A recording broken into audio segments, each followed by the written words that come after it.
Un petit garçon pose des questions à son père. Papa, maman, elle a quoi entre les jambes? C'est la porte du paradis, mon enfant. Le petit se demande alors. Alors toi, papa, qu'est-ce que tu as entre les jambes? C'est la clé qui permet d'ouvrir la porte du paradis. Bah, il faut que tu changes la serrure, car le voisin a un double.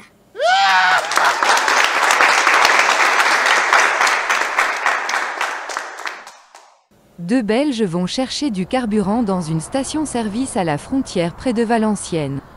La station est éloignée mais ils font le déplacement car ils veulent participer au concours organisé par le gérant de la station, 1 heure de sexe gratuit. Ils font donc le plein et demandent au gérant s'ils peuvent participer au concours. Le gérant répond. Ok, si vous gagnez vous avez droit à 1 heure de sexe gratuit, offerte par la maison.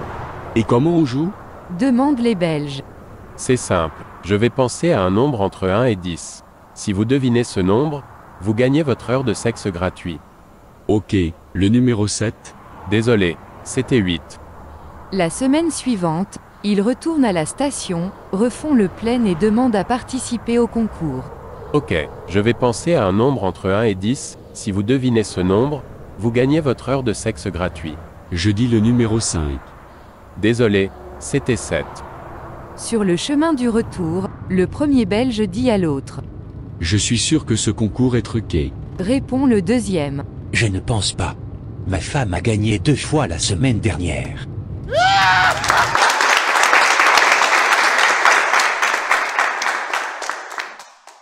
Une blonde appelle son fiancé. Salut. Écoute, j'ai un problème. Je viens d'acheter un puzzle, mais je n'arrive pas à le faire. Je deviens folle. Les pièces se ressemblent toutes. Je ne sais pas. Attends, calme-toi. Quel est le dessin? C'est un coq rouge. Bon, j'arrive et on va le faire ensemble, d'accord? Le jeune homme rejoint sa blonde.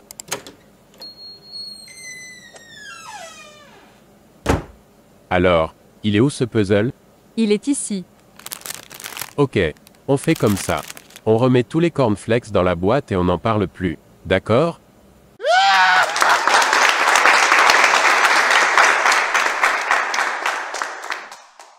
Un type veut vendre sa vieille voiture, mais sa voiture a 450 000 km et personne n'en veut. Il décide alors de demander conseil à un copain, lequel lui dit. Accepterais-tu de faire quelque chose d'illégal? Oui. Je veux vendre ma voiture à tout prix.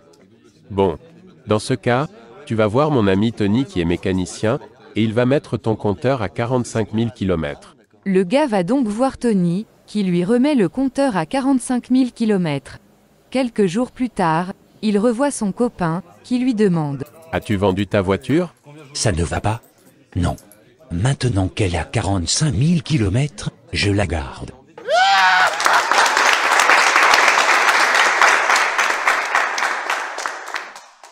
Une dame de 80 ans est arrêtée pour vol à l'étalage. Elle se présente devant le juge accompagnée de son mari. Qu'avez-vous volé, madame? Une boîte de conserve de pêche, monsieur. Et pourquoi as-tu volé ces pêches? Parce que j'avais faim. Et combien il y avait de pêches dans la boîte? 6, monsieur. Alors le juge prononce sa sentence. Vous ferez donc 6 jours de prison. À ce moment, le mari lève la main demandant au juge s'il peut dire quelque chose. Que voulez-vous dire, monsieur? Elle a aussi volé une conserve de petits pois, votre honneur.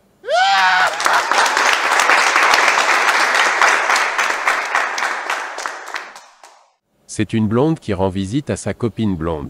Mais la copine a 2 gros pansements, un sur chaque oreille. Oh dis donc, qu'est-ce qui t'est arrivé? Ben, c'est tout bête. L'autre jour, alors que j'étais en train de faire mon repassage en regardant Santa Barbara à la télé, le téléphone a sonné, et au lieu de décrocher mon téléphone, j'ai décroché mon fer à repasser. Oh là là, qu'est-ce que t'as dû avoir mal? Mais dis-moi, et l'autre oreille? Et bien après j'ai voulu appeler le médecin.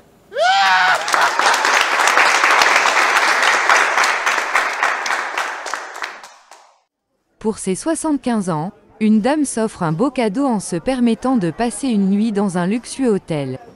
Le lendemain, au petit matin, en voulant régler la facture, on lui tend une note de 250 €. Très surprise, elle leur dit. Ouh là là, c'est très cher. C'est un bel hôtel, mais ça ne vaut pas 250 € la nuit. Et puis je n'ai pas pris de petit déjeuner. Madame, 250 €, c'est le prix standard incluant le petit déjeuner. Vous auriez pu le prendre. Alors appelez-moi le directeur. Celui-ci arrive à la réception et lui annonce. Madame, cet hôtel possède une piscine, un spa et un centre de conférence tout équipé. Cela fait partie de notre standing. Nous proposons également un spectacle chaque soir. Mais je n'ai profité de rien de tout cela. Peut-être, mais vous pouviez. Ils étaient à votre disposition. Au bout d'un moment, la dame se décide enfin à payer et tend au directeur un chèque de 50 €. Mais madame, votre chèque n'est que de 50 €. C'est vrai, mais je vous ai facturé 200 € pour avoir couché avec moi. Mais madame, je n'ai pas couché avec vous. Ah, c'est bien dommage. J'étais là, et vous auriez pu en profiter.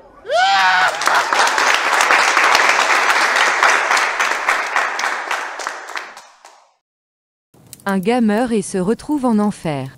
Vraiment, il ne comprend pas pourquoi et ça l'attriste. Alors qu'il est en face du gardien des portes de l'enfer, il se dit « Je sais que je ne me suis pas toujours bien conduit, mais je n'aurais jamais pensé que ça me ferait aboutir ici. » À ce moment, le gardien lui demande « Il y a un problème? Vous avez vraiment l'air triste. Vous êtes déçu peut-être? » « Qu'est-ce que vous croyez? Me voilà en enfer. Si j'avais su. » L'enfer n'est pas si mal que vous le pensez. Vous y prendrez beaucoup de plaisir. Par exemple, vous aimez boire? Bien sûr que j'aime l'alcool. Alors vous adorerez les lundis. Le lundi on boit toute une mer d'alcool.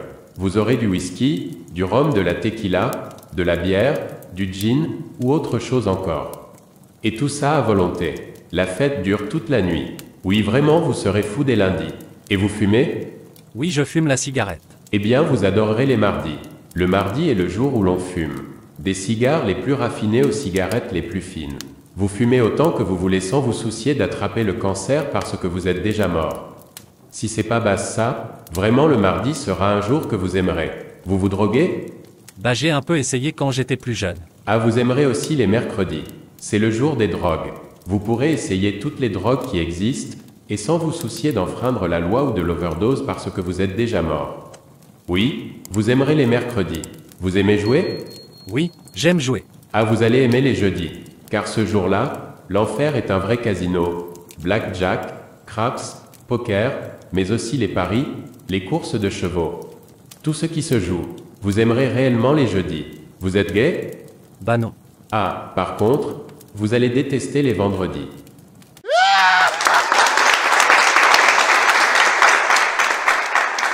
Un petit garçon découvre la vie après la mort. Maman, c'est vrai que quand on est mort on redevient poussière? Oui mon chéri. Le petit garçon repart dans la chambre et revient quelques minutes plus tard. Maman, Qu'y a-t-il? je crois qu'il y a un cadavre sous l'armoire.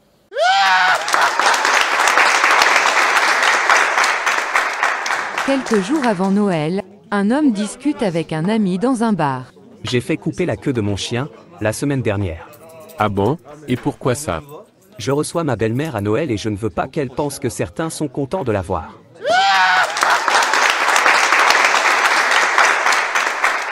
C'est une jeune femme qui vient donner son sang pour la première fois. Elle va voir l'infirmière qui lui pose un cathéter. Lorsque son don est fini, l'infirmière lui donne un sandwich pour reprendre des forces.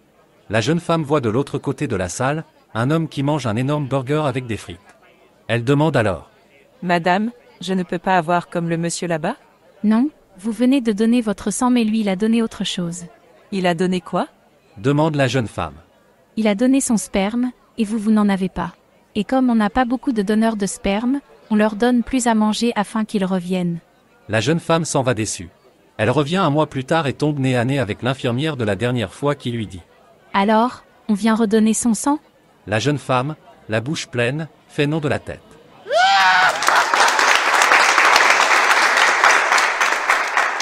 Une femme de 55 ans séduit un jeune homme en boîte de nuit et le ramène chez elle. Dans le hall d'entrée, elle lui demande.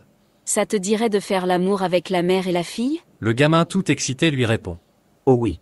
C'est mon plus grand fantasme. Et la femme dit. C'est bon maman, tu peux venir.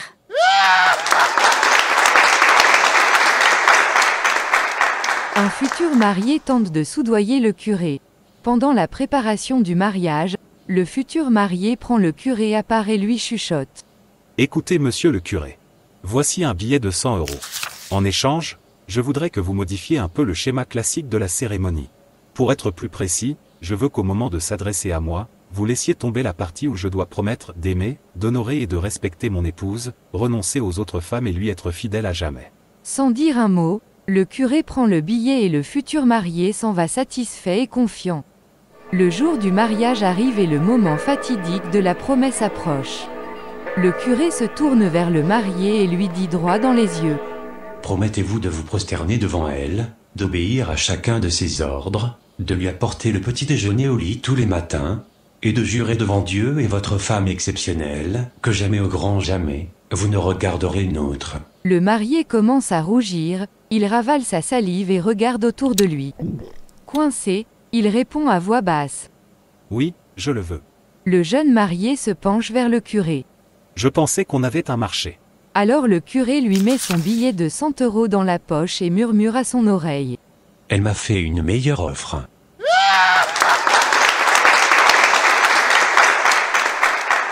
Un gars assis dans le métro, sort une photo de sa petite amie de son portefeuille et demande à la personne à côté de lui. C'est ma petite amie. Elle est belle, n'est-ce pas? Si tu la trouves belle, tu devrais voir ma femme. Pourquoi? Est-ce qu'elle est magnifique? Non, c'est une opticienne.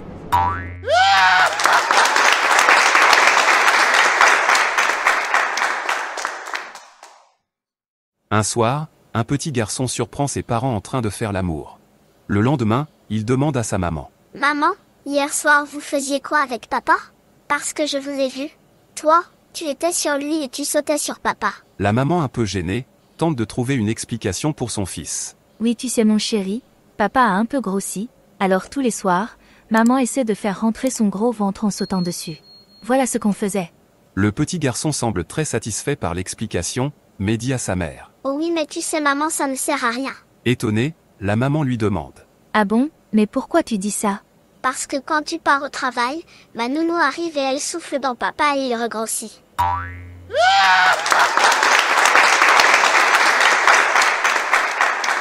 Une patiente est dans le cabinet de son médecin. Après l'avoir ausculté et établi son diagnostic, il lui demande de tirer la langue.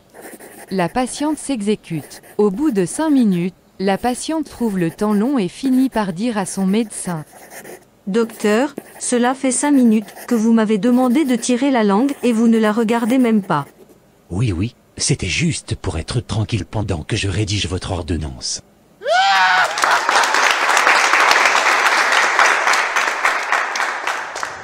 Une blonde se retrouve prise dans une tempête de neige au volant de sa voiture. Elle ne panique pas, malgré la visibilité à peu près nulle, et se souvient que son père disait toujours. Quand on est pris dans une tempête de neige, le mieux, c'est de repérer un chasse-neige et de le suivre. C'est ce qu'elle a fait. Après 1h30 passée à suivre de très près l'énorme machine, celle-ci s'arrête et le conducteur, s'approchant de la blonde, lui dit.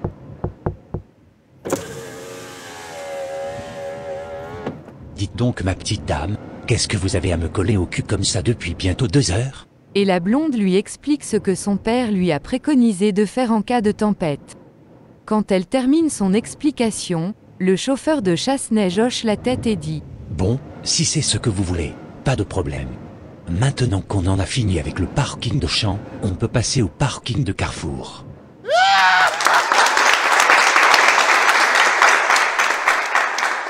Une institutrice demande à ses petits élèves s'ils connaissent des noms de médicaments.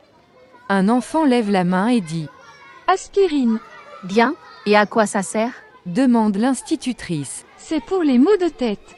Un autre élève lève le doigt et dit « Confopnomine. L'institutrice lui demande à quoi ce médicament sert-il. C'est pour guérir la toux. Répond le garçon. C'est au tour de Tom de lever la main et de dire Viagra. Excellent. À quoi ça sert? C'est contre la diarrhée, je crois. Qui t'a dit cela? Tous les soirs avant d'aller dormir, j'entends ma mère dire à mon père, n'oublie pas de prendre un Viagra, peut-être que cette petite merde va durcir un peu.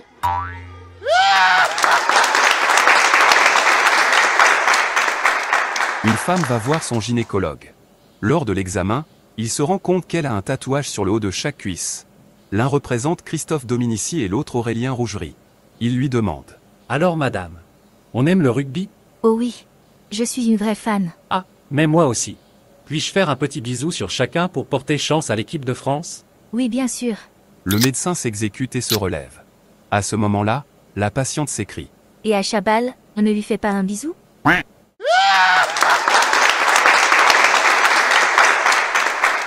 Un jeune homme qui vit chez ses parents invite sa petite amie à dormir chez lui.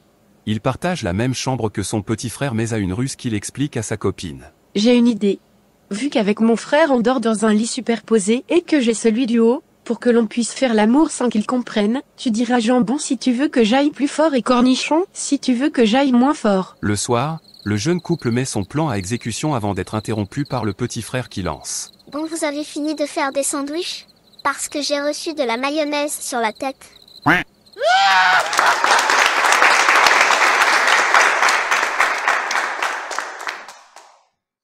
En pleine nuit, un homme affolé téléphone au médecin.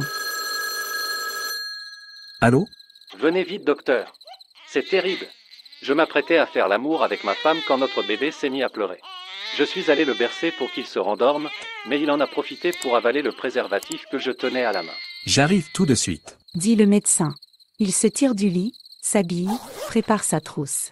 À ce moment-là, le téléphone sonne de nouveau. C'est le même monsieur qui lui dit. Excusez-moi, docteur. Pas la peine de vous déranger.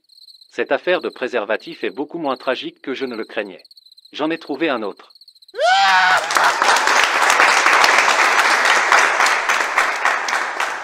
Une dame d'un certain âge s'essaie à l'ordinateur.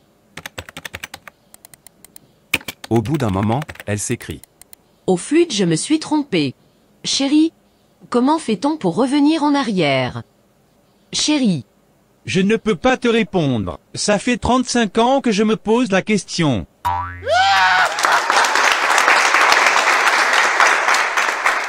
Un voleur rentre dans une maison.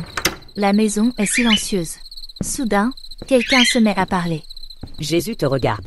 Le voleur, surpris, se retourne et remarque un perroquet. C'est toi qui as parlé? Oui, c'est moi. Et Jésus te regarde. Tu t'appelles Jésus, drôle de nom pour un perroquet. Non, je m'appelle Coco. Et Jésus te regarde. Très drôle. T'es vraiment nul comme perroquet. Non seulement, tu es con comme perroquet, mais en plus, tu t'appelles Coco. C'est nul d'appeler son perroquet Coco. Et Jésus pour un pitbull. Tu crois que c'est mieux?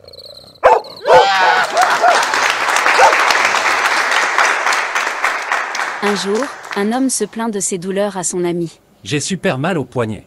Je devrais sans doute me rendre chez un médecin. Non, surtout pas. Tu sais, avec la technologie, maintenant on peut tout faire. Désormais, il y a même un robot à la pharmacie qui peut diagnostiquer tout ce qu'il y a. C'est plus rapide et moins coûteux qu'un médecin. Tu n'as qu'à lui donner un échantillon d'urine et le robot te dira quel est le problème et comment t'en débarrasser. Ça ne te coûtera que 8 €. L'homme se dit qu'il n'a rien à perdre. Il se rend donc le jour même à la pharmacie avec son échantillon d'urine. Il trouve le robot, dépose 8 € et attend sagement. La machine démarre, commence à tout analyser puis le robot lui dit. Vous avez une inflammation au poignet. Trempez votre avant-bras dans l'eau chaude. Évitez les travaux compliqués. Vous irez mieux d'ici 2 semaines. Le lendemain matin, il se dit que cette nouvelle technologie pourrait changer le monde médical à tout jamais. Mais il se demande bien comment il pourrait jouer un tour à ce robot. Il décide donc d'essayer. L'homme mélange de l'eau du robinet, un échantillon d'excréments de son chien, l'urine de son fils et celle de sa femme. Il retourne ainsi à la pharmacie et y dépose l'échantillon et l'argent. Le robot démarre à nouveau puis pond le bilan. Ton eau est infecte, achète-toi un filtre à eau. Ton chien a des vers, va chez le vétérinaire. Ton fils se drogue à la cocaïne, pense à l'emmener dans un centre de désintoxication. Et ta femme est enceinte d'une fille, mais elle n'est pas de toi, alors prends-toi un bon avocat.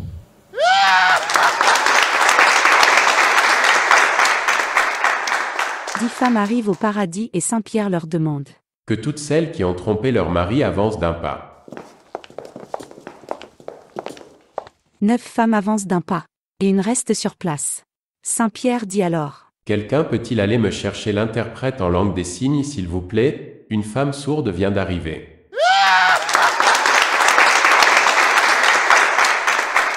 Une femme consulte un médecin et lui explique. Bonjour docteur. Bonjour. Que puis-je faire pour vous? Docteur, je me demande si je suis normale. Chaque fois que je me trouve seule dans une pièce avec un homme, j'ai une envie irrésistible de faire l'amour avec lui. Est-ce que cela porte un nom? Mais oui, chère madame. Cela s'appelle une opportunité.